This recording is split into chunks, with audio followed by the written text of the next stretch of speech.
It's the coming before the storm. Alcohol sits nicely in your stomach warm. When you wake up hungover, you wish you were sober. I dance with the devil and dream with the demons. Fell asleep with death and fell short of breath. When you wake up hungover, you wish you were sober. Just be pretty by night. Anything you hear is what you believe. Let the rhyme get stuck in your head. Wish you had undressed me in your head. It's the low before the high. It's been so long you thought you would die. When you wake up hungover, you wish you were sober. And I'll be counting the days that the sun goes past, with the clouds beneath my feet. Just be pretty by night. Anything you hear is what you believe. Let the rhyme get stuck in your head. Wish you had undressed me in your bed. 'Cause we've been falling apart, built to crumble from the start. I'm a cold metal machine and I'll do things you never see. Just be Hello, pretty happy by 10th night. week, last week of our fantasy rankings show here. So we'll go out with a bang. Let's do it. Immediately after this show, I believe we're going to be doing start sit as well. Completely new cast, so enjoy us while you have us. If you're watching on Twitter, go to the YouTube chat. I also tweeted that out. You can ask any questions you want there. We'll be answering those. With me, as always, I think every single week this season. I don't think it's changed at all. Luke and Trevor are here. How's it going, guys? Have any leagues still going in the championship for any of them? Um, that's kind of a sore subject. I'm out of all my leagues.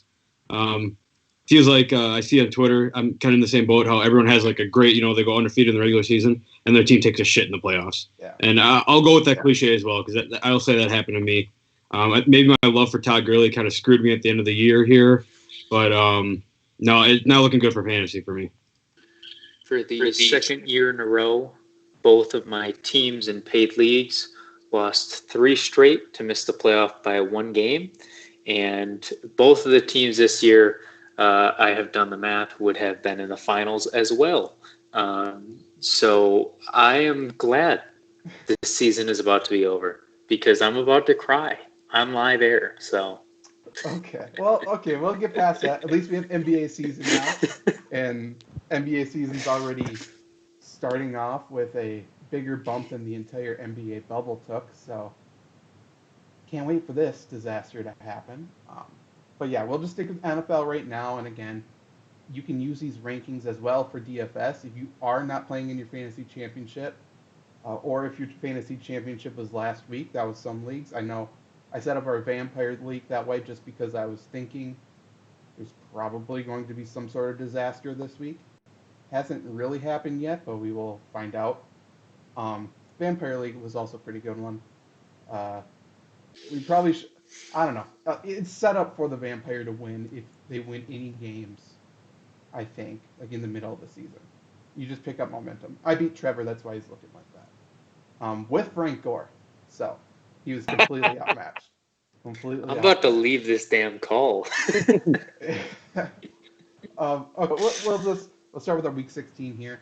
Again, we'll go position by position. I will compare my rankings as well with the industry consensus to see where we differ, where they're different, and we'll figure out why people are ranked where they are, and maybe find some spots where people are a little bit overranked or underranked. And that, again, for DFS, that's gold. Like, this is a good look at where everyone is going to be playing as well. But we'll just start with quarterbacks here. Quarterback 1, I have Aaron Rodgers at home. Sunday Night Football versus the Titans' poor defense. I think that's going to be basically a playoff matchup with the way it's going to look like. It's going to be a tough game. But then I have Patrick Mahomes number 2 versus the Falcons. There's some worry about Patrick Mahomes maybe getting pulled at halftime and stuff.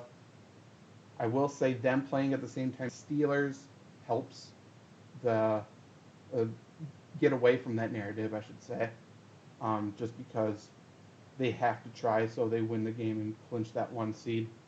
Also, the loss of their rookie running back, CH, last week, they can't necessarily lean on the run as easily, so I think Patrick Mahomes is going to play a full game and play well. Quarterback 3, I have Jalen Hurts at Dallas. I already don't like this ranking. Yes, he's been dominating. Yes, his legs are going really, he's doing a lot of damage with his legs right now. The more I look at this game, I think Dallas is going to win. So that's where I'm a little bit nervous, but still extremely high floor because of his legs, and I think he's going to have a good fantasy day. I'm interested to see what you guys think about number 3, though. I think I'm going to put him out of my top 5. But number 4, I have Josh Allen at the Patriots. I think that's going to be a statement game. And then number 5, I have Kyler Murray versus the 49ers on Saturday afternoon. Trevor, with those 5 quarterbacks, what do you think about them? Any you disagree with? It's really tough because there are some decent matchups here. In the top 5, though, I like Jalen Hurts top 5.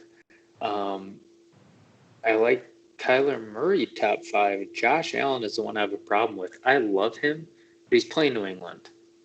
And I don't think he nor his coach is experienced enough to be able to beat the New England plan, which is basically stop them from doing what they do best. I feel like this could be one of those trademark Josh Allen games where he has a decent amount of turnovers, as in like 2 to 3 and like 1 touchdown. And so he's really just a blood game. So I'm looking at Deshaun Watson at 6 against Cincinnati. I'm looking at him possibly replacing Josh Allen. That's fair. What's really interesting about like where New England's at right now, like this never happens where they're like out of the playoffs at this time. So it's really interesting to see how they play. Like, are they at top level? Are they not even going to care? Because really, they have nothing to play for right now. And that's where I could see, I like everyone else. It has never seemed to happen where New England's out of the playoffs right now. I wonder if they're not going to play at full speed. I'm sure Belichick's always going to be the guy. He's always going to be the coach. But I think I like Josh Allen for it. I'm with you. I'm more than Zach. I think this is a statement game. I think Buffalo. I still think that they're not, upper echelon of teams in the NFL. I think there's some holes in that team. And I think this is a game where they can show that they can beat, like, the big bad bully, the division rival, whatever. And I think this could also be, like, Josh Allen's almost like his coming out party to finish the year strong against a division opponent who's been dominating the league. Hurts, I don't know what to think about Jalen Hurts because, he dominated that second quarter against Arizona. Had me sweating a little bit there, having Arizona as my lock of the week. But they pulled it out, so good for them. But I don't think Jalen Hurts has much talent with his arm. I think it all comes with his legs. And I think you can, as a running quarterback, beat this Dallas team running as the quarterback.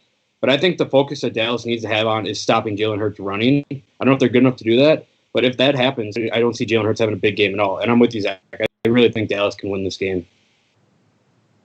Yeah, I completely think they do. Jalen Hurts also, I don't think he has any idea what he's looking at. I don't think he knows how to read a defense and work through his progressions. Kind of got into it with somebody in my DMs today because he was talking about how smart Jalen Hurts is and how good he is. I'm like, well, actually, he's not smart, and also he can't read a defense. So both of your points are incorrect. But yeah, he's going to be fine. Like, I think his floor is probably quarterback 12 just because of his legs, but yeah, ceiling scares me. And Josh Allen easily could be a 10 to 15 guy. Last time I think he was around quarterback 20. He faced New England. New England's scary again, out of the playoffs. So maybe they're just trying to get a high draft pick. Also, the big difference for me was no Stephon Gilmore. So if there's no outside corner that can really shut down Stephon Diggs, I'm not really scared of New England at this point. I don't think Josh Allen's going to go crazy and put up 30, but I think he's fine. And Deshaun Watson, I know for a fact I'm higher than the consensus on him. I really like him. I almost put him above Kyler Murray. Cincinnati, boy, like they did not play well against the Steelers. No matter, like Yeah. they made Ben made them look good. Ben so many open guys. So I think Deshaun Watson's going to slaughter these guys. Looking at Hey, Jalen Hurts' Wonderlic is 21. Yeah. That's not great, and that's the same as Cam Newton. And we all know Cam Newton, his intelligence on the field. So Yeah. Also, okay, I did like a lot of research on this in college. This was one of my big research projects was Wonderlic and how their scores translated to the NFL in terms of on-field performance over the first few years in the league. And it's different depending on the position because there's some positions that rely on reacting and stuff like that, like running back, DB, obviously like that. And players who score higher on that actually play worse just because they're overthinking things. Quarterback is different, obviously. It's more of a mental position. But the quarterbacks who have a lower IQ, lower Wonderlic, lower internal monologue, I suppose you could say, play better right away. And later, they suck. And I think it's going to be playing out exactly with Jalen Hurts. I think he's going to be fine for the rest of this year. Philly's probably going to commit to him, and then he's probably going to tank. It seems shaping up exactly like that. So I hope Philadelphia commits to Jalen Hurts long term because I don't like Eagles fans. So good luck to you. Looking towards some of these other matchups or other quarterbacks and rankings, and Jared Goff is interesting to me. I have him at 16 at Seattle. Seattle's been playing better. They can win the division, obviously, in this matchup. He played well last time he played him. He just didn't find the end zone very much. 27 of 37, 302, and then no touchdowns. So I think he has high potential in this game. Luke, I know you like Jared Goff. What's your thoughts on him, and would you rank him higher? Well, obviously, just off the tip of my head here, it's tough to rank Jared Goff high after last week. Taking that loss to the Jets. But this is for the division, like you just said. Seattle can lock up the division with this game. It'd be very surprising if the Rams played as bad as they did against the Jets. I feel like that game last week was just them playing down to their, opponent. Sounded like Sean McVay was pissed after that game, so I'm sure he's coming up with all these different schemes now of how he can beat Seattle. But Jared Goff, I'm a big Jared Goff guy, but I don't think, Cam Akers is out this week, right? Yeah, pretty much, more or less, he's going to be out. Okay, so I think that definitely does hinder their running game a little bit. So that makes me want to think that they're going to, keep using those short passes more. And I definitely think that these receivers they have, Robert Woods, Van Jefferson, Cooper Kupp, will be able to take a couple of these like screens, bubble screens, pop screens, and take them a couple of yards against this horrible Seattle secondary. So I like Jared Goff at 16. I could definitely see the argument though for him being top 14, top 13. But I don't think you're wrong here at putting him around the 16 mark. I might actually put him lower, as crazy as it is, and it is crazy. He had a perfect matchup last time. He did nothing against Seattle. McVay, there's that story that he spent the whole Sunday on his couch, and his wife was like, "Want to do anything?" He's like, "No." And this is what you put up? Like, you might as well have gone and done something with your wife because it couldn't get much worse than this. And what do we know about Sean McVay? He overthinks everything. So he just lost a terrible loss. He's playing a super easy defense that's super easy to beat. I just don't see how he doesn't overthink this, and I don't see how Goff doesn't just completely shit the bed as usual. I hope I'm wrong because these guys should be way better than they are. But from everything that I've seen, I think Goff might end up at the 20th spot as sad as that may be. And then other quarterbacks here. We should talk about Ben Roethlisberger because obviously we know what his ceiling is and we know what his floor is now after the past few weeks. Tough matchup, obviously, against the Colts. Ben is at home. There is an historic home road split for him. I have him at 21, just above Matt Stafford and Phillip Rivers, just below Andy Dalton and Kirk Cousins, which should tell you at least how I felt about Ben while I was ranking him. And the thing is, he had guys wide open, and either he missed them or he wasn't willing to throw it deep down the field. His yards per attempt recently has been floating around the 5 range, which is, we're talking about Kyler Murray levels at this point now. Ben's just not himself, and the arm strength isn't there. But again, I was watching film in this game today for for both of these teams, and with the way the money's coming in for betting lines, 99% of the money is on the Colts, which tells me I think the Steelers are going to win this game, which is scary. But if the Steelers win this game, then Ben's going to be obviously higher than quarterback 21. He's going to have to play well because there's no way Benny Snell or James Conner is going to lead this team to victory. Do either of you have any confidence in Ben or, we're skipping ahead, but Ben or his receivers this week? Trevor? I don't have any confidence in Ben. I think, frankly, he needs to retire. It's one thing to miss guys, but if you just aren't willing to throw it down the field, injury or not, I don't know what you're doing in the league. Checkdowns don't work. They just don't. It's crazy how the Saints were looking good against Kansas City when Breeze was throwing it down the field, and then like shit when they went back to the checkdowns. Ben Roethlisberger isn't great. Tomlin's play calling, or whoever's doing the play calling there, has not been good. You put those together against an Indianapolis defense that's, in my opinion, overrated, but still very good. Even though all the money's on Indianapolis, I just don't see how Pittsburgh wins this game unless they have a major shakeup. I'm kind of in the same boat with you, Trevor.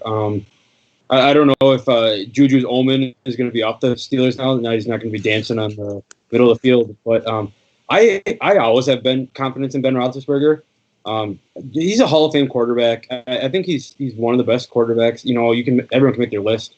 I think he's up there for, obviously not the best of all time, but there's a conversation there.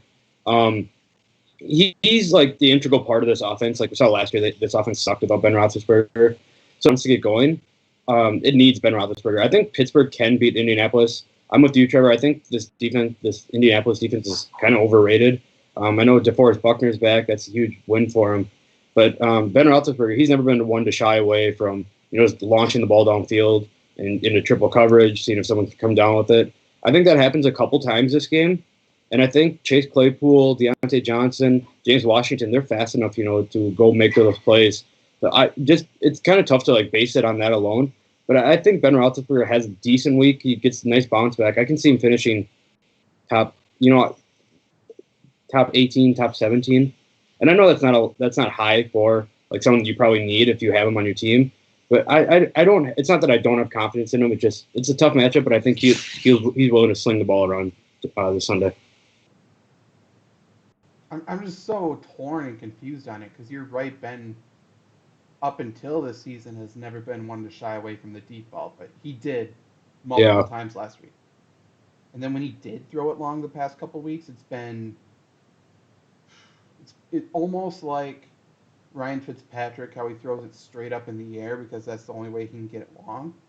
But at the same time, it floats even more than Ryan Fitzpatrick because he's not doing it intentionally.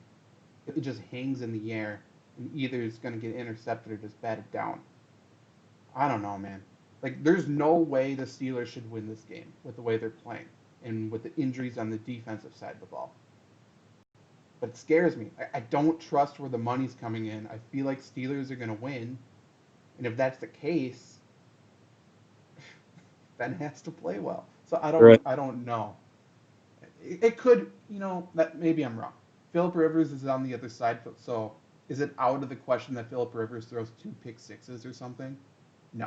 So maybe that's the way it goes. We'll stick with that because I don't want to put faith into this Steelers offense at all. Quarterback 17 right now, I have Marcus Mariota. Derek Carr is supposedly practicing and is trying to play this week. We know why he's trying to play. It's because if he doesn't and Mariota looks good again, then Derek Carr may never start another game in the NFL. But I don't know how he plays. It looked really bad. He messed up his groin, so I don't know how he would be fine in 10 days or something. But if Carr plays, he's going to be ranked lower than where Mariota is now. I'd put him in that Ben Roethlisberger, Matthew Stafford range of injured quarterbacks. And then 49ers are planning to start C.J. Beathard probably this week, not Mullins. And they also activated Josh Rosen to the active roster. Maybe they go Rosen. I doubt it. But that also means if Beathard sucks, they're probably going to throw Rosen in there. So at Beathard at 25 right now, I have zero confidence in anything there. Except, I guess, if George Kittle plays, Beathard always defaulted to the tight end. So whoever's the starting tight end, I would go there. When did Josh Rosen get on San Francisco? Wasn't he on Tampa Bay's practice squad? Yeah, they took him off the practice squad. Okay, I must have missed that. Yeah. So now everybody in the NFL did because he's irrelevant. Well, now that means now that he was taken from Tampa's practice squad, that means Tampa's going to win the Super Bowl because now he doesn't get a ring. Okay, we'll just skip over these guys. Looking at quarterbacks I'm higher and lower on. Higher, I'm surprised just because of the news. I'm higher on Andy Dalton. I have him at quarterback 20. That's 6 spots higher than the consensus. He plays the Eagles at home. I just said I think Andy Dalton and the Cowboys are going to win this game. He's also been quarterback 13, 21, 18, 23, and 18 over the past 5 games here. So I'm just projecting him to finish in the same spot, which is higher than the consensus for some reason. And then the quarterback I'm lower on is Matthew Stafford. I have him at quarterback 22. Consensus is quarterback 18. He was very, very clearly limited and hurt last week. While he is still one of the best quarterbacks in the league and he can sling it, and he had an amazing no-look touchdown, best throw of the week, I don't trust him against Tampa. And if he gets hit, because Tampa's going to be bringing tons of pressure, I just don't think he even finishes this game. Trevor, do you have thoughts on any other quarterbacks or either of those 2 players? Yeah, I'm actually not as high on Andy Dalton. I'll go against the grain. I think the Eagles are going to win this game. Mike McCarthy has proven time and time again he will take you to the precipice and then he will let you down. They're at the precipice because somehow, by the grace of God, this team is still not dead. But they're going to be dead real soon. And this Philly defense, I mean, they're not great, but I feel like they deserve a little bit of credit. I mean, Russell Wilson is not an MVP. They still made him look very, very bad. That defense is swarming. Elliott's hurt. Pollard will not be able to run as effectively. You know, Dalton has some bad games. You hit him early, he's done. I think that's what they do. I don't think it's a domination game, but I think Dalton puts up a stat line, around 183 yards, a touchdown, a pick, and a fumble, something like that. I think his offensive line lets him down. Yeah, I could definitely see that. Just going back to Matthew Stafford, Zach, I was just going to reiterate, if he takes one more shot, I feel Matt Stafford's got to be done for the year because he's such, but he is he's just clawing to stay in this game. I don't know if he's been in Detroit for his whole career. I want to say I don't know if they can afford to lose him because I feel like Matt Stafford shouldn't be at Detroit, but really Detroit can't afford to lose Matt Stafford. So one hit and they have to take him out of the game. They can't let him finish a game after a big hit. And Tampa Bay, they have up and down defense. I'm with you. I'm not a big Matt Stafford guy this week. One guy I wanted to bring up is Matt Ryan. I don't know what your guys' thoughts are on Matt Ryan. Obviously he throws for a lot of yards. Was he QB1 last week? Or he must have been right up there. QB7. Oh, okay. So, first of all, I said on the show last night that I had some Atlanta takes that I wanted to get off my chest. I hate the Atlanta Falcons. If you're an Atlanta Falcon fan, I feel bad for you. This team is just just right in the middle. They're never going to be any better than they are. They're never going to be any worse than they are. And I think that kind of rides on the shoulder of Matt Ryan. He's like a stat stuffer to me. He's not going to win big games for you. You're never going to use him, when you need one. Fantasy, he's always someone's backup quarterback on their bench in fantasy football, and you're going to play him if Aaron Rodgers is on the bye or whatever. He doesn't throw touchdowns in the red zone, But against Kansas City, now here comes the but. Against Kansas City often seems to get in shootouts. It seems like, Derek Carr is their only loss. I could see Matt Ryan playing very well in this game. I think Calvin Ridley's a stud at receiver. For whatever reason, I've talked about a bunch. They don't use Julio Jones. Is Julio Jones playing this week? No. Okay, so it doesn't matter. But I think that only helps Calvin Ridley. I'll probably talk about him when we get to receivers. But I like Matt Ryan a lot. I like him a little more than 14. I put him ahead of Mitch Trubisky and Baker Mayfield. I think the matchups there, Kansas City's got a decent defense, but Matt Ryan just always throws for yards. He always gets you fantasy points. So I'll put Matt Ryan, top 12 this week. Hey, Matt Ryan, I mean, you hit it on the head. The thing I'm going to call out now is the Falcons right now are the 5th worst in the league. They're in line for the 5th pick. If they lose out, which is possible, Kansas City and Tampa Bay, Matt Ryan's getting old. They need to do something. Would it really be that surprising? I think they would do something to trade up a little bit, maybe take a quarterback, Trevor Lawrence, early, because he got nothing to lose with that old man.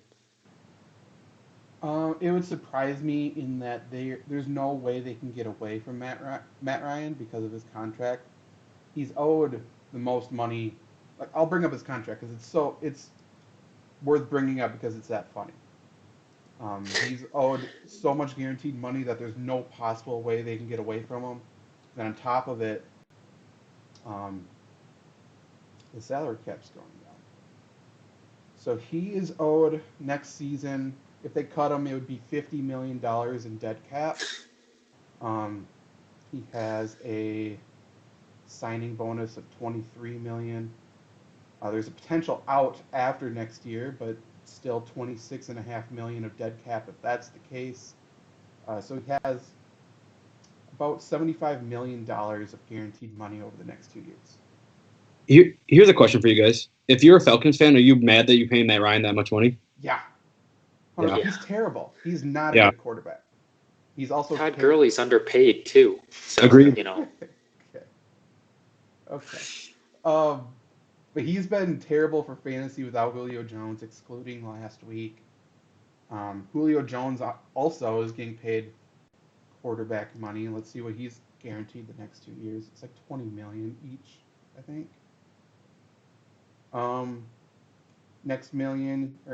Next year, he has $38.5 million in dead cap, $15.5 million the year after that. Then there's a potential out in which it would be $7.7 million of dead cap. So their entire salary cap's wrapped up in 2 players, one of which is always hurt, and the other is no good without the one player who's always hurt. So, good way to set up a team. Could they draft a quarterback? Yes. But Matt Ryan's going to be one expensive backup. I have no idea. Whoever gets that job, which is probably just going to be Raheem Moore, they're probably just going to keep him. Best of luck.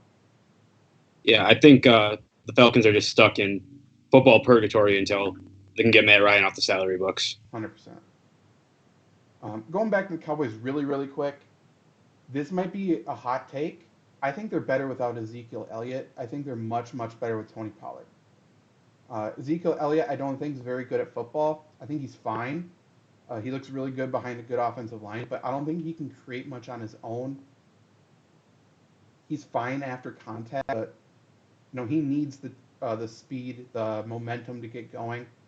Either they need to set him back a couple more yards pre-snap, or they just need a fullback, or they need something else. He's not very good on his own, whereas Tony Pollard's a playmaker. He can make space for himself, and he can catch out of the backfield. And he proved it last week, and that's kind of why I like Andy Dalton this week. I think we could see another maybe, 30 yards of rushing from Tony Pollard this week, which doesn't excite you. But I think he could rack up like 75 yards of receiving, which is gold. Any other quarterbacks you want to talk about before we move on to running back? I don't think so. I was just going to say that I'm with you. I think Marcus Mariota, I've been saying it all year, I think he should start over Derek Carr, but yeah. I don't know. I don't know what they're going to do. I don't think John Gruden knows what he wants to do. It should be interesting. I don't think Mariota's worse than Derek Carr. I don't know if he's better, but I don't think he's worse. Moving on to running backs here. As always, have PPR scoring. RB1, no surprise, Derrick Henry at Green Bay. It's going to be a scary game here. I don't think the Packers tackle very well. I think Derrick Henry and A.J. Brown are going to be breaking off quite a bit of long runs. We will see. I mean, could Green Bay shut them down? Sure. But I'm not going to bet my money on it. RB2, Alvin Kamara versus the Vikings at home. Alvin Kamara got more involved in the passing game now that Drew Brees is back. RB3, I don't know how you can get away from him at this point. I have David Montgomery at Jacksonville. Montgomery's been a stud the past. Let's see here. Okay, not sure why it's not loving the stats, but like past month, he's been scoring, getting 100-yard games. He's been an absolute stud. RB4, I have Dalvin Cook in that same Saints game. And then Aaron Jones at RB5 versus the Titans. Jamal Williams might be inactive for this game. He hasn't practiced yet this week. And if that's the case, it's not like A.J. Dillon's going to come in and fill Jamal Williams' role. I mean, he's a completely different running back. So we could see Aaron Jones take 85% of the running back snaps at that point, which is all Green Bay fans have been wanting for the past, 4 years. Luke, what do you think about those 5 running backs? You guys know my thoughts on Derrick Henry, best running back in the NFL. It's going to be awfully cold Sunday in Green Bay. Alvin Kamara, it's really tough for me because I want to put him number 1 just for the sole reason that Drew Brees is back. Because I think Alvin Kamara is, I could be wrong, but he might be around like the 600, 700 mark for receiving yards this year, which is awesome, for fantasy football, to have a running back because he gets just, if you're playing point PPR, that's 6 catches a game. That's an extra 6 points. I really am interested in this New Orleans-Minnesota game because I think Minnesota may be able to upset New Orleans here. But I think New Orleans is going to rely on Alvin Kamara, obviously, with Drew Brees back and with Michael Thomas out. David Montgomery, I'll talk about him more in Luke's Guarantees of the Week, but I like this matchup a lot for Jacksonville. I think David Montgomery is an awesome running back. Dalvin Cook's a stud. Minnesota's going to have to use him to beat New Orleans. And the simple fact that if Jamal Williams is active, Aaron Jones has to, just like you said, see the ball or see 85% of the snaps for Green Bay to stay in. To me, this feels like a shootout game, Green Bay, Tennessee, for Green Bay to keep pace with Tennessee's dynamic offense. There are 2 ways what I'm going to say next is going to go. No matter what, right now I'm going to look like a complete moron, and I'm okay with that. I'm used to that. If it is right, I'm about to get a job interview with ESPN. I'm going to take a scathing hot take. I don't know if Derrick Henry finishes top 5 this week.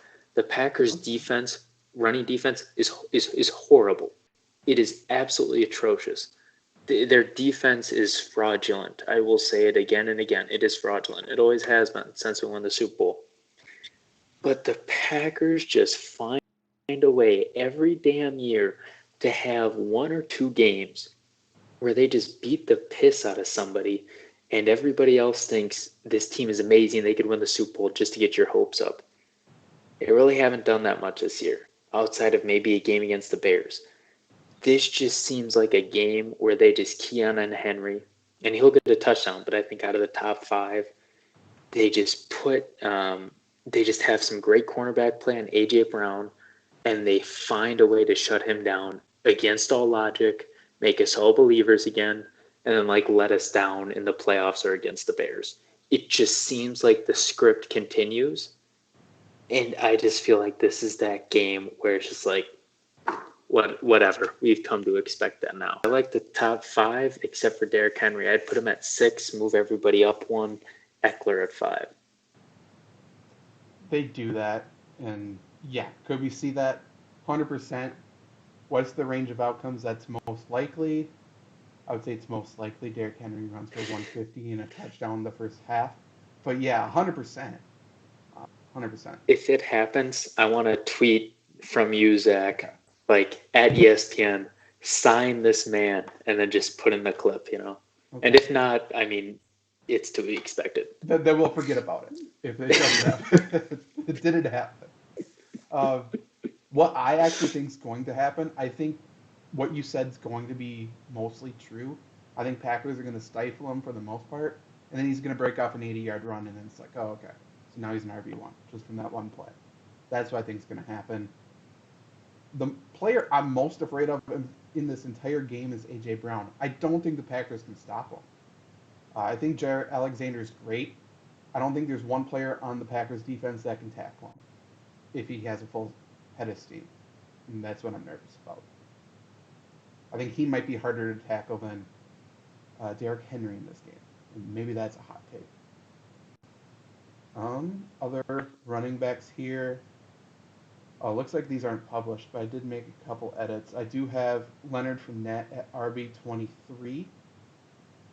I also moved Darrell Henderson up to RB26 for the Rams. I also need to edit the Miami running backs. They just activated Myles Gaskin off the list. So I have Salvon Ahmed at RB17. I'm probably going to move him down to like 40-ish range, low 39, 38 to 40. I think he's going to continue to get work just because he's been so good, but for whatever reason, Miami likes to feature one player, and that one player keeps being really good. So I'm going to put Myles Gaskin probably around 18, 19. I'm going to put Ahmed in the flex range. I really like Salvon Ahmed. I think he's a good runner. Just from what I've seen of him, I don't watch many Dolphins games, but just from like the highlights that I've seen, red zone, whatever, I think he's a solid runner. I think that Miami needs to use him as their feature back and get away from Myles Gaskin. As the first member of the Myles Gaskin fan club, watch what you say. But I've had an eye on this Miami team since week 4. Maybe not so much in this stream, but other streams, and their running game is actually decent. I mean, whether it's Gaskin or Ahmed, I mean, either of those guys being the two is great. The defense is legit. This team, like you said, they feature somebody every week. We'll see who it is. Yeah, I think Ahmed might be a better runner than Gaskin. I think they're both really good. I'm not sure how they found them, but Gaskin's definitely the better pass catcher, so there's no way he's going to be completely ruled out of the game plan, which makes him the more valuable player to me. But yeah, if they can somehow find a even split where they're both effective, I think that's going to make them even more dangerous if they get into the playoffs here. Looking at running backs I'm higher on for the week. I have Tony Pollard at RB11. Talked about him before for those reasons that I said before. That's 5 spots higher than the consensus. I think Ezekiel Elliott's out 10. I have Jeff Wilson at RB14. If you're in your fantasy championship and start Jeff Wilson, best of luck to you, but I think he's going to be good. That's 8 spots higher than the consensus. Mostert's out. I don't think they lean on Jerick McKinnon or Tevin Coleman, so he's the guy. I have James Robinson at RB20. I think he plays. If he doesn't play, then obviously ignore it. Darrell Williams, obviously, Edwards-Helaire is out. I have Darrell Williams at RB42, which is 6 spots higher. I think he is in the flex range. There's no way they're just going to lean on Le'Veon Bell. It makes no sense. They should win this game anyways. And Le'Veon is an older guy who was also injured last week. So I think Darrell Williams has a role. I think he's going to be the goal line back, which helps. Speaking of goal line backs, Peyton Barber at RB43. He's going to get a touchdown pretty much guaranteed. That's about it for players I'm higher on. Trevor, do you have any thoughts on any of those players? Actually, I mean, no, not really. I mean, I think you covered the bases well. This NFL season has gotten really weird, defenses wise. I mean, the Bears lost picks and turned to complete shit. I mean, at this point, I just don't know what to expect. And, I think as long as you don't have like a Mike Davis at 1, I think, as to say, outside of the lead options, it's kind of like tight ends again. It's just who's going to pay dirt. You just don't know. So one of the reasons that the two teams that I was vying for in my fantasy leagues, two teams that I was vying for a championship with, I had Jeff Wilson as my number one running back in both of them. So I'm happy you brought that up. That good luck if you have Jeff Wilson starting for your championship. But I just had a question for you guys. I thought Tevin Coleman was absolutely going to kill it at San Francisco. Is there a reason that they're not featuring him much, or? I mean, he's battled injuries, which has been a problem, but I don't know. He just looks slow. It doesn't look like he's seeing things well when he's on the field. And he plays the exact same role that Jeff Wilson does. So when Jeff Wilson looks a little bit more athletic, he's just seen the field. Would it be surprising if this is the week where Tevin Coleman goes off? No. I know I have Jerick McKinnon ranked at 49, which is 11 spots higher than the consensus. I didn't bring him up just because it's whatever. A lot of people have Tevin Coleman in like that range. Like people think he's going to be the next man up after Jeff Wilson. I don't see it, but could he go off? Yeah. I think Jeff Wilson's playing well though. So to answer your question, I don't know. He's just not looking good. Yeah, these San Francisco running backs. I think there's like two team positions that have like caused some people trouble in fantasy this year. It's been San Francisco running backs and Pittsburgh receivers. Like who to start there and who to start there. I mean, I'm with you. I think Jeff Wilson is obviously like the guy to start for San Francisco. I don't think you should even worry about Jerick McKinnon. But no, that's just like what you said, Trevor. It's been like a really interesting way how you have to like manage running backs this year. How defenses seem to be really good, and the next week they're just horrible. Now we don't know what's going on. But yeah, it's really interesting. I also like James Robinson if he plays against Chicago. I think he's just such a big part of this offense. He seems matchup proof to me. Completely agree. The few players that I'll bring up that I'm lower on, I have DeAndre Swift at 16. That's 5 spots lower.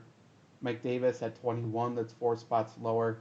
Obviously, that becomes irrelevant if McCaffrey plays. Kenyon Drake, he can go fuck himself. He's also at RB 25. That's 4 spots lower.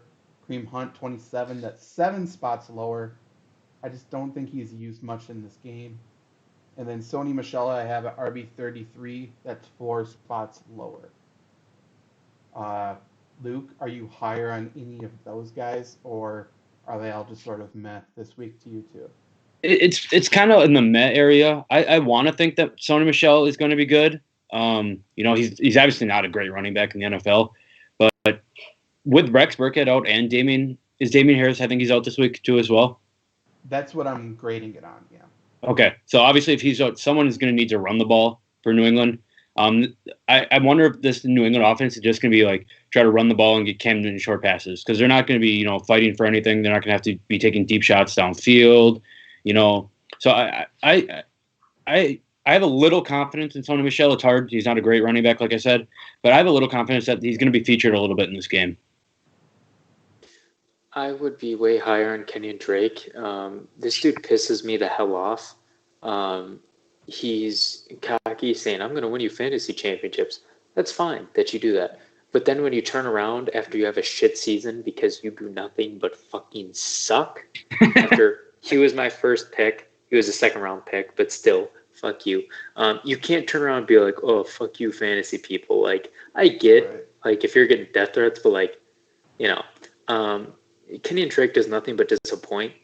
So knowing him and knowing how cocky he is on Twitter, he will pick the fantasy championship week to go off and be like, see, I told you guys, and try to do a 180 because he's a jackass on Twitter. You can at me, Kenyon Drake. I don't care. He's not watching this anyways.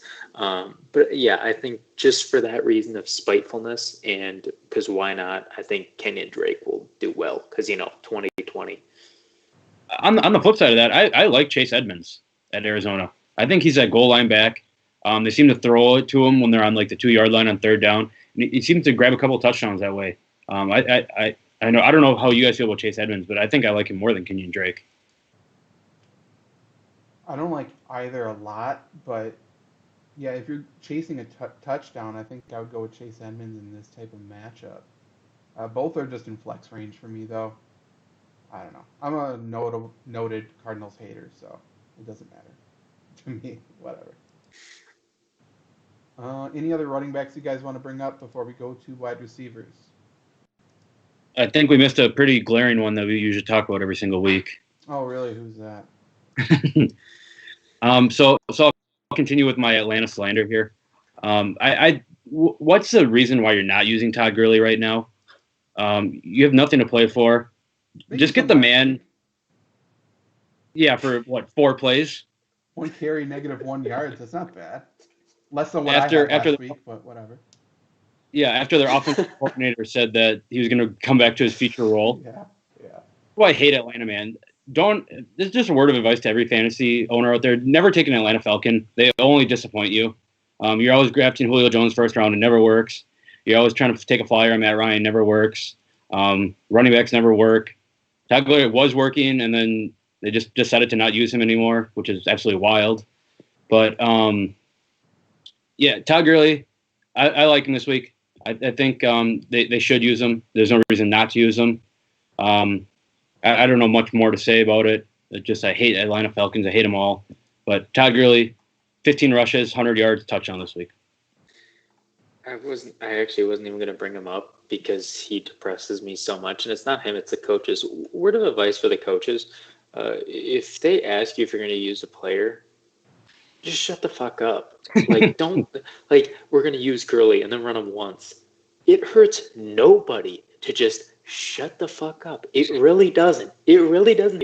And, this isn't me, as a fantasy owner. It's just why? Like, not only for fantasy owners are you pissed off everybody, probably more fantasy fans that are pissed than Atlanta has total fans, but beside the point. Then on top of that, it just looks like you don't know what you're doing. It's why? It makes no sense. Todd Gurley's probably getting pissed too. Even if he doesn't think he's 100%, you're going to say that and run it once. So, for all the NFL coaches watching this, probably at least 10 of them are tuning in right now. If you don't have anything nice to say, and if you're not going to follow through, just shut up, please. Just please shut up. To you guys' point, is he in their long-term plans? I don't know why he's just not getting used. Apparently I don't know what his contract is. I think it might have been a 2-year deal, but still. It was 1. Was it 1? Okay, so what's the point? Why aren't you playing him? You're not playing for anything. Like I told you, he's going to the Green Bay Packers. It's going to happen. They're saving him for us so that in the future when we meet, the Saints in the NFC Championship game next year, he'll be all fresh and healthy for us. Perfect. Can't wait. Great. Wide receivers here. Half PPR scoring. I have Devontae Adams, number 1 versus the Titans. He never saw single coverage last week once, which is the smart thing to do. I don't think Tennessee's going to play this smart. I think Devontae Adams is going to have a big game. Tyreek Hill, I have at number 2 versus the Falcons. There's 0 people on that team that can cover him. DeAndre Hopkins, I have at 3 versus the 49ers. He's been hot lately. Calvin Ridley at 4 versus the Chiefs. Obviously, they're going to be down in passing a lot. And then I do have Stephon Diggs at 5 at New England. Like I said earlier, no Stephon Gilmore, I think, really helps him out a lot. And he's on a mission to show everybody how good he is because he feels slighted for whatever reason. So I think he's going to have another big game. Luke, what do you think about those 5 wide receivers? Yeah, I think a lot of people are in the same boat with me here. Is that Devontae Adams just killed my fantasy teams last week. It really hurt. I was expecting 20 points from him, ended up with 8. But this is definitely not a week where you need to fade Devontae Adams. Like I said, I think there's a shootout game. This might be a 40-40 game. Devontae Adams is going to be greatly in this game. I don't think Tennessee's secondary is all that fantastic or anything to cover Devontae Adams or stop Aaron Rodgers. Tyreek Hill is going to score a touchdown. He does it every week. DeAndre Hopkins I like a lot. He doesn't fit this Arizona offense, and they don't use him correctly. But when they use him, he's an absolute stud. He makes insane catches. He had the catch of the week last week. He's a huge target over the middle. He needs to be used a lot more. I think Arizona should figure that out as they're going for a playoff spot here. Calvin Ridley is an absolute stud. I don't know how well he'll. Yeah, I like him against Kansas City. I think he's a great DFS play. He might be my number 1 receiver for DFS this week. Calvin Ridley's a stud. And I'm still on the Allen Robinson train ahead of Stephon Diggs. I think Allen Robinson's an awesome receiver. I think if everyone had the same quarterback, we'd be talking about Allen Robinson as like a top 3 receiver in the NFL. So I'd move him ahead of Stephon Diggs, but I think those two can go back and forth. I'd move him ahead of Stephon as well. To ESPN and everybody who says Stephon Diggs is one of the best receivers in the league, stop embarrassing yourselves. He's not in the conversation. He's kind of like the James Harden of the NFL outside of Buffalo. Everybody kind of knows he's not really top tier player. Allen Robinson, like you said, with the same quarterback, I'm taking Allen Robinson every single day of the week. Stephon Diggs is good, but I just can't trust him completely yet. I know he's got a good matchup and know Stephon Gilmore, but, again, I feel like there's a game where Allen regresses a little bit, has one of those classic what happened games, and so I think Allen Robinson, maybe even A.J. Brown, are ahead of Stephon Diggs. That's completely fair. When I was deciding between Diggs and Robinson specifically, all it was touchdown upside, and I think if the Bears getting close, in the red zone, I don't think Allen Robinson is even in the consideration to score a touchdown for whatever reason. It's either going to be David Montgomery or it's going to be one of the tight ends, it seems like. So that's the only reason why I did that. But yeah, great. Obviously, Allen Robinson's amazing.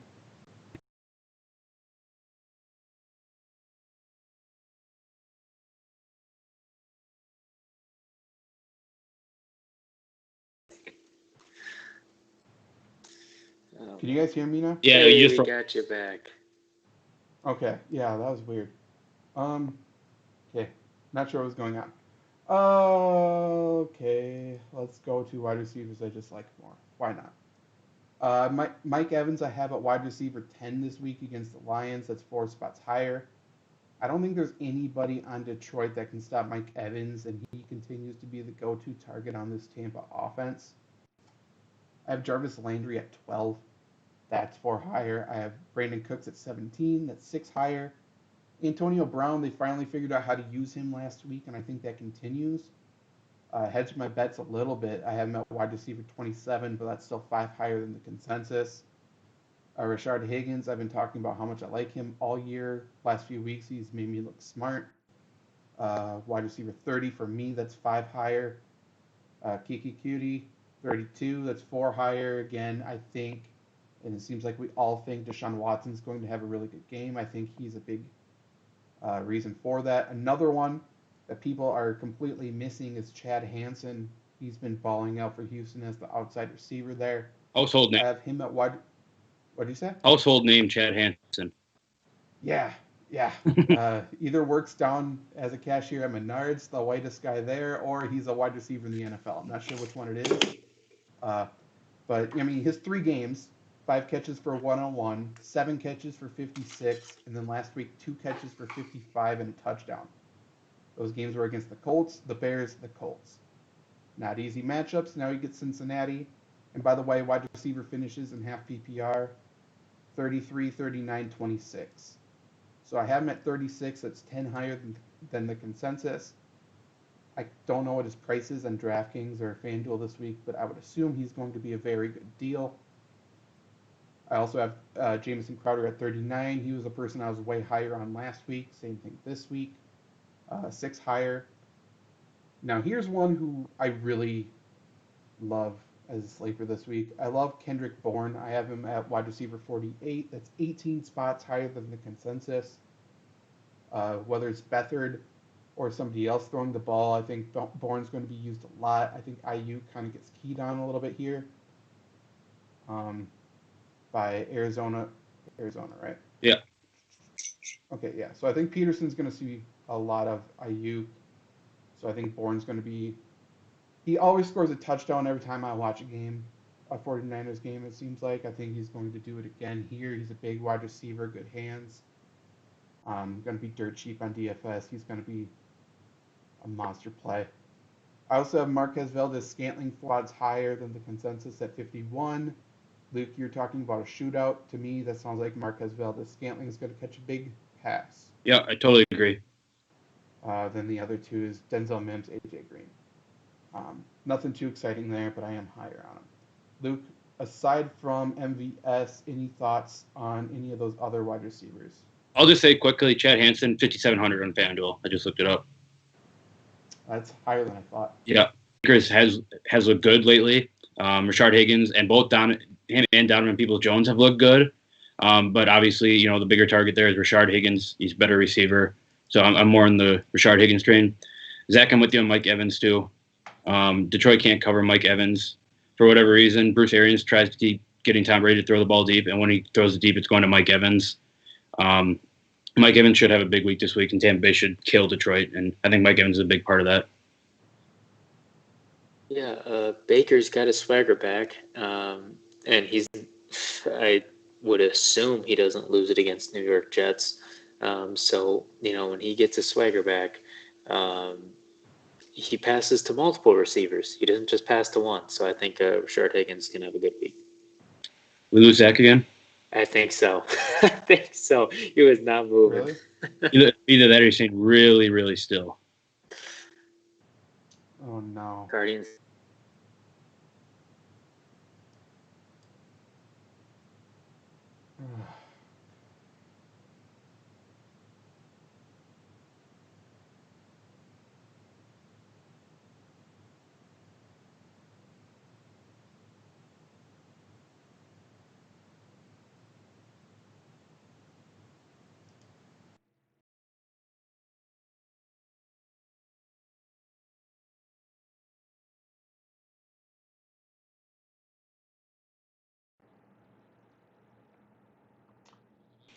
Hey, he's back.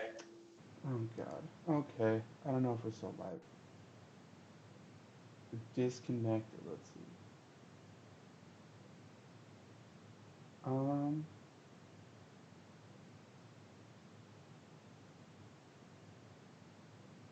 It says we're...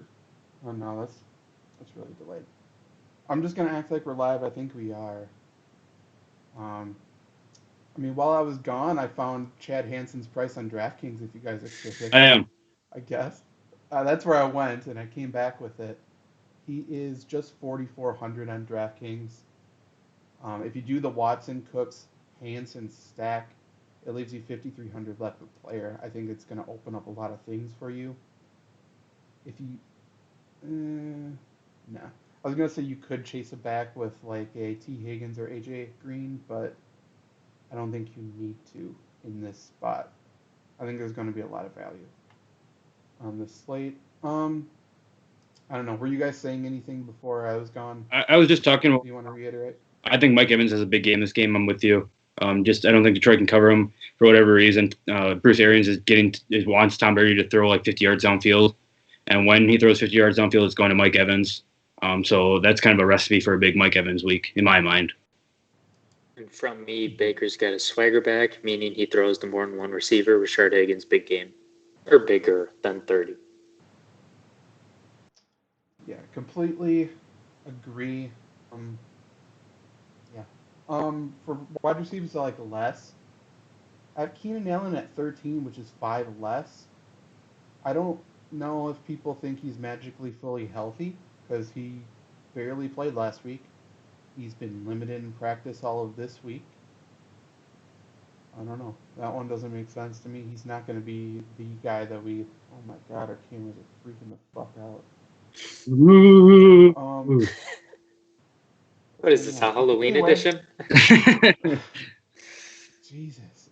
Storming up in Wisconsin. We have a question in the YouTube chat from the Chosen was big Bachelor fans, I'm guessing. We have Jeff Wilson Jr. or Kiki Cutie is the first one in Flex. Let us know in the chat, by the way, it's PPR or standard. I'm going to assume PPR since that's the way most leagues are nowadays. I personally would go Jeff Wilson Jr. Trevor, what do you think? Same. I'd agree. I'm 100% with you guys. I don't know. Like you said, Cincinnati's not a great defense. I think Deshaun Watson has the opportunity to spread the ball around a little bit. It just takes away from Cutie. Yeah, I think Cutie could have more total yards. I just think Wilson has the higher touchdown upside. But then he has a defense question, Arizona or Pittsburgh. See, I would say Arizona. It's tough because now you're saying play the running back against the defense you're starting, but I think that's the smart way to go personally. I don't really want to trust Pittsburgh right now. What do you think, Luke?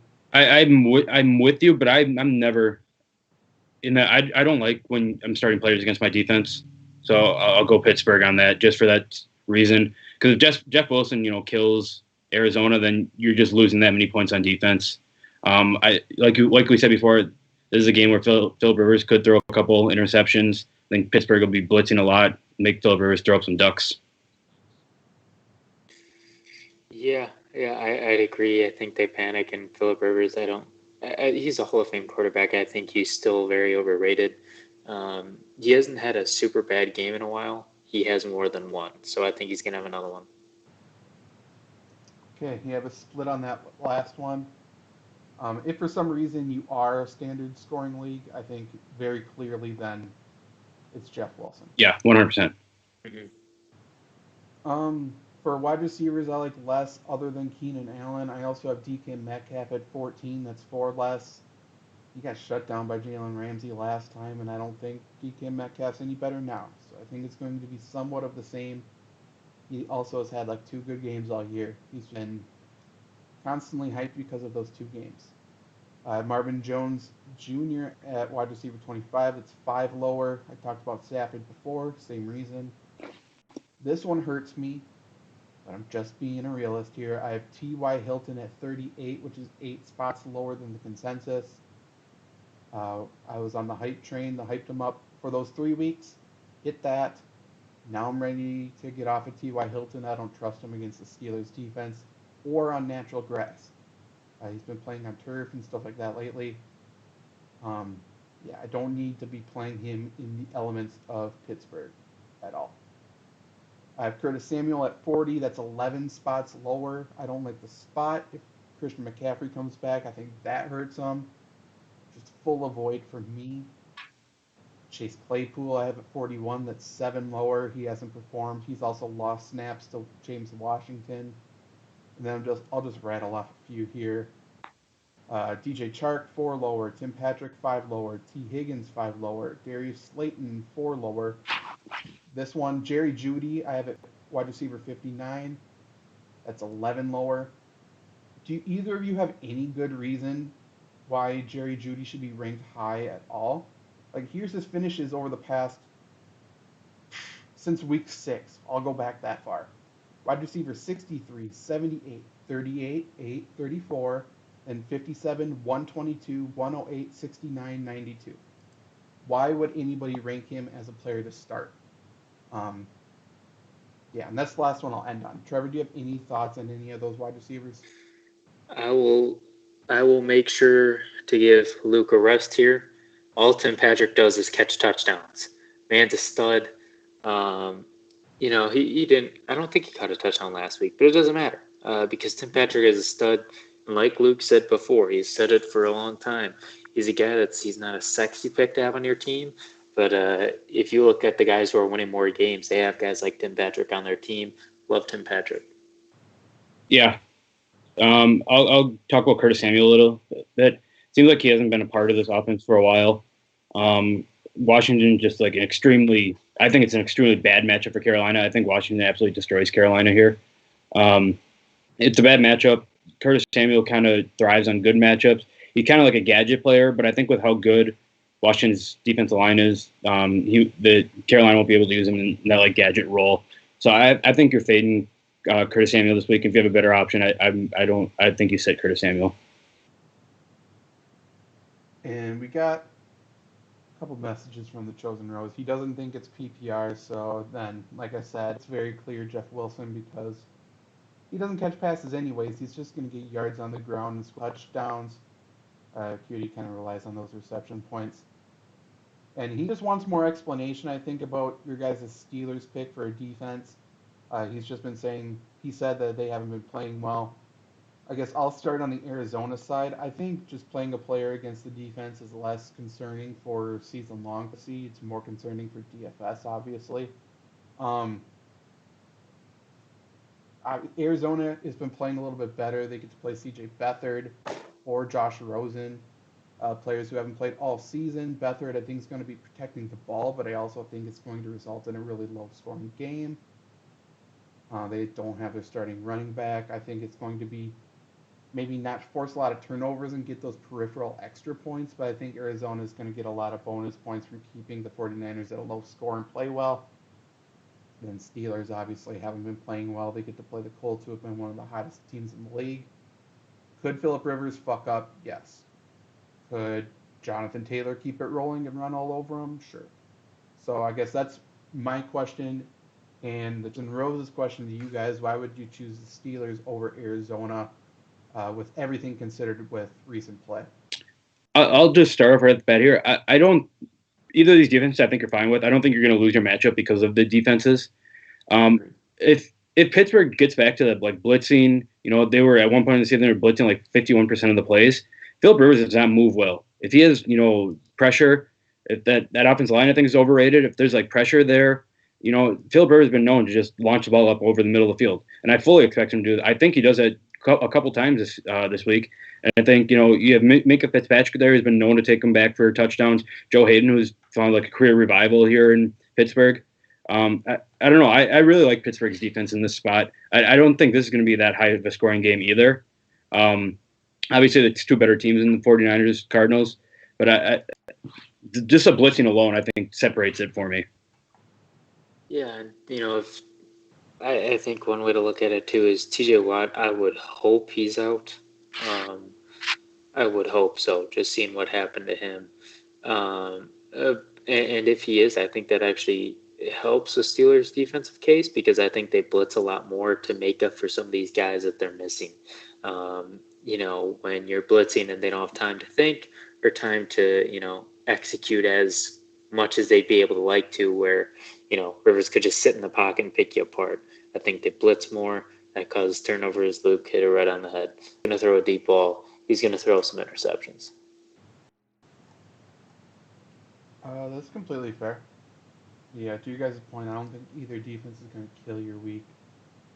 Just to show you or put in perspective of where I have them ranked, it's pretty different. I have Arizona as DST 9. I have Pittsburgh at 17 this week. So those will be adjusted throughout the week. But that's where I am right now. Any other wide receivers you guys want to bring up? I don't think so. You kind of hit it. I'm with you, Zach. I think AJ Brown is a big week this week, just because obviously no one can tackle him. Do you think you think he sees a lot more Jair coverage this week? I think Packers are going to play zone, and I don't think they're going to switch sides. I think they respect what's his face, the other wide receiver enough where Corey they're Davis. just not going to do that. Yeah. Corey Davis. I just think they have to play zone as a way to contain Derrick Henry, so I think they're just going to do that. Which, that's not where AJ thrives. He's not like a guy that's going to find the soft spot in the zone by any means, but if they catch the Packers backpedaling already, AJ Brown's just going to run past them. Yeah.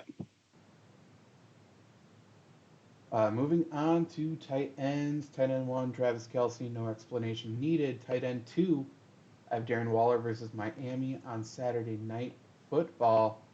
Mark Andrews, tight end 3 versus the Giants. Logan Thomas, tight end 4 versus the Panthers. Controversial one is Rob Gronkowski, tight end 5 at Detroit. Let me start there. I think this is going to be a massive Rob Gronkowski game. Last week, he was largely ignored. Last few weeks, he's been largely ignored. Against Atlanta, everyone's like, oh, Atlanta's such a good matchup. They've been killed by tight ends all year. He had 3 catches for 29 yards. What happened? He was a blocker for pretty much the entire game. When they play defenses that have good pass rushers, they need to protect Tom. That's the only way they do anything at this point now. So they had Rob Gronkowski stay on the line and block. This week at Detroit doesn't have any pass rushers. That's not going to happen. He's going to go out, catch passes. I think he has a monster week. If they get down the red zone, they don't have Ronald Jones. So I think Rob Gronkowski is almost going to vulture touchdowns away from Leonard Fournette. I just think he has a massive week. I think DFS on Saturday night, if you played that 3-game Saturday slate, or Saturday afternoon, I guess is where he's playing. But if you play that 3-game slate, I think Rob Gronkowski could win you a GPP this week. That's the type of week I think we are about to see. But aside from that, Trevor, what do you think of those 5 tight ends?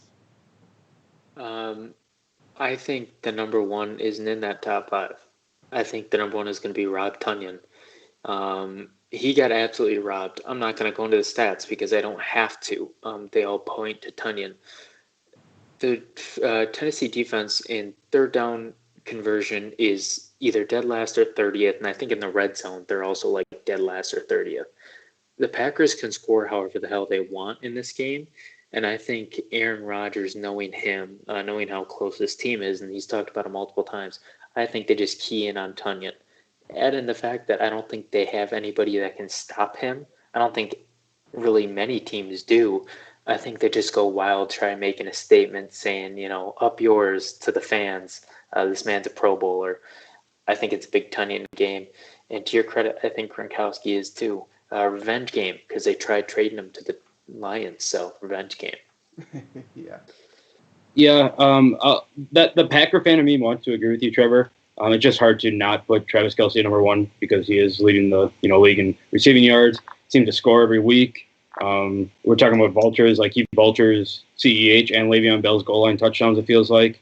I like Logan Thomas a lot this week. I might even move up to 2. I don't know what's going on with the whole Dwayne Haskins situation and who's going to play quarterback for him. But does Alex Smith even have a shot at playing quarterback this week? Yeah. I mean, I'm not 100% sure where his status is with injury, but he's the expected quarterback, I would say. Yeah, if he plays, that just only helps Logan Thomas. Logan Thomas has been an absolute stud work in the middle of the field, even around goal line situations. He's always there for the check down, and Alex Smith just hammers check downs like his whole career. So I think I'd move him up to 2. Darren Waller, I feel like he's either boom or bust. This feels like kind of a bust game to me, just because Miami has been playing very well on the defensive side of the football. Mark Andrews I like because he's the only one who's going to catch passes from Lamar Jackson. And I'm totally with you guys on Rob Gronkowski. I'll tease more than that with my guarantee of the week, but I think Rob Gronkowski sees a lot of work this week. I think Rodgers does get Tonyan into the end zone just because he feels snubbed. A lot of fans feel snubbed, I guess. Whatever, that's fine. I mean, we know the Pro Bowl's a year behind anyways, so whatever. He wasn't snubbed, but that's fine. In terms of tight ends that I'm higher on, Logan Thomas, I'm 4 spots higher on. Like I said, I have him at 4, and then I have Rob Gronkowski at 5. That's 5 spots higher than the consensus. I have Tyler Higbee at tight end 13. That's 5 higher. I have Jordan Atkins at tight end 19. That's 4 higher. Trevor should be happy about Dan Arnold at tight end 20, UW Platteville alum. That's 4 spots higher. He's been weirdly involved.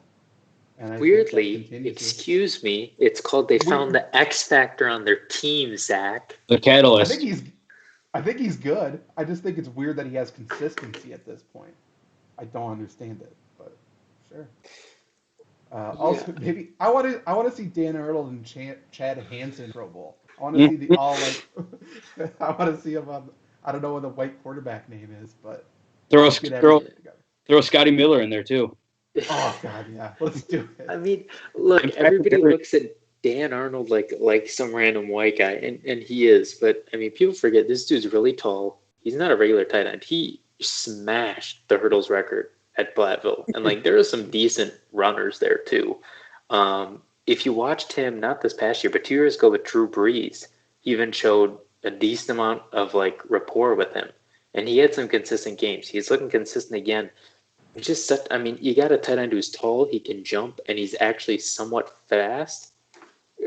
No wonder why they're finally using him. It took them a while. Granted, they have a lot of weapons, but a guy like that, the legend, the boy, maybe we can get him on this podcast because I love him to death.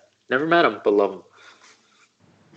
Hey, he's an athletic guy, former wide receiver turned tight end. Were you there to watch him play or no? I was there for a year. I was there for a half when they played Whitewater, and the weather was so pathetic, and our punter had like 2 fumbles and 2 punts blocked, and we're just like, yeah, no, we're just going back to the crib watching the Wisconsin-Michigan game, when Michigan was good. So I watched a half of Dan Arnold football. Okay. That's more than I think most people have watched him play NFL football, which is fine. I have both San Francisco tight ends just ranked at the bottom. One of them is going to be elevated, obviously. I think George Kittle plays this week for whatever reason. That's part of the reason why I like Jeff Wilson so much as well, because Kittle obviously probably the best blocking tight end in the league. I think Mercedes Lewis would have something to say about that, but he's clearly one of the better ones. But even if Kittle's out, I think I would put Jordan Reed. I mean, in this matchup with Beathard, I think I'd put him in like the 11-12 range, to be completely honest. I think he's going to default to that position a little bit. In terms of tight ends I'm higher on, I have Noah Fant, whatever, tight end 9, that's 4 spots higher. Evan Engram, Pro Bowler at the tight end position. He doesn't deserve it, but that's fine. I have him at tight end 18, which is 7 spots lower than the consensus. I mean, he's done absolutely nothing last 3 weeks. Tight end 26, 37, 23. He is very clearly the best player on this offense. He's just not involved. And against Baltimore, that's not going to change. If you're in the fantasy championship, you may have Evan Engram on your team. That's fine. I don't think you need to play him. And I have Dan Arnold above him. You can go pick up Dan Arnold and play him. Pick up Todd Gurley while you're at it. Form the Trevor and Luke super team at this point. Okay, let's not go that far. Okay, Dan Arnold is producing recently, so let's keep his name out there. He'll be my next jersey. Don't worry. Okay. You get a Platteville. That'd be cool. Yeah, they don't sell those anywhere. You bake them. I also have Cole Kmet above him, just 1 spot, but that's another player you can probably pick up and play above Evan Engram. He's more involved and he gets to play Jacksonville. I also have Eric Ebron, 10 and 24. Again, I just kind of have him at the bottom because I don't think he's going to play. For some reason, people are treating it as if Ebron plays, and it seemed like he had internal organ damage last week. He got hit hard. I don't think he's just going to bounce back and play. If he plays, sure, I'll start him, whatever, that's fine. But I would, if he's your starter, I think I would start making other plans, is how I would put that. Do either of you have anything else to say about any tight ends here? I was just going to say something quick. I've been saying to pick up George Kittle for like the last 3 weeks because if he plays, you have to play him. He's like one of the best players in football. He's available and he's rostered in 83% of ESPN leagues. So he's available in 17% of leagues. If you're in the championship and he's on the bench or if he's not rostered, I think you pick him up and start him immediately and don't even think second about it.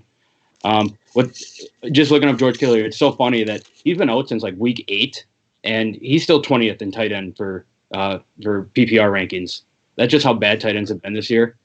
Other than that, there's nothing that really crosses my mind here. I like Rob Tonyan. I think I like Tyler Higbee a little bit too. Like I said, if Cam Akers is out, they're going to try to get those short passes going that they're so good at. That just leaves the middle of the field wide open for Tyler Higbee to work. So I think he can see a little bit in the middle of the field, might catch a touchdown here or there. I don't think you should bank on him catching a touchdown, but I think there's definitely a possibility. I have a prepared statement for all the tight ends this season. It comes from the heart. Screw you. Be better. Outside of Kelsey and Waller, and Tonyan and your boy Dan Arnold, they've really been pathetic. I mean, Gronkowski has had some good times, but it is not sucks. Also, my man Dalton Schultz, got to give him love. Only player from Dallas I'll ever respect. But when these tight ends are pathetic, to be honest, I'm actually the only reason I'm not completely sad that the show is ending is because I don't have to talk about fucking tight ends anymore, to be honest. So, good riddance. See you next year. I wish that Taysom Hill was still starting at quarterback and I could still start him at tight end in fantasy. I was excited about tight end. like you said, Darren Waller, like he had a really bad stretch. In 4 of 5 weeks in the middle of the season, he had less than 40 yards in 4 out of the 5. Had a touchdown in just one of those games. Tight end outside of Travis Kelce has been an absolute nightmare. I thought drafting Kelce in like at the beginning of the second round where he was going reaching, and I didn't think it was necessary. I think that was the winning strategy this year. That was probably the best strategy. For sure. Luke, you have any guarantees? I sure do. Out here? Yep. Okay, Luke's guarantees of the week. I kind of mentioned before with the Buccaneers and Tom Brady. I think they like absolutely obliterate the Lions here. The Lions are dealing with some COVID problems. They don't even know if they're going to have a head coach. Matt Stafford's got the injuries nagging. I think Tom Brady goes for, I'll say 375.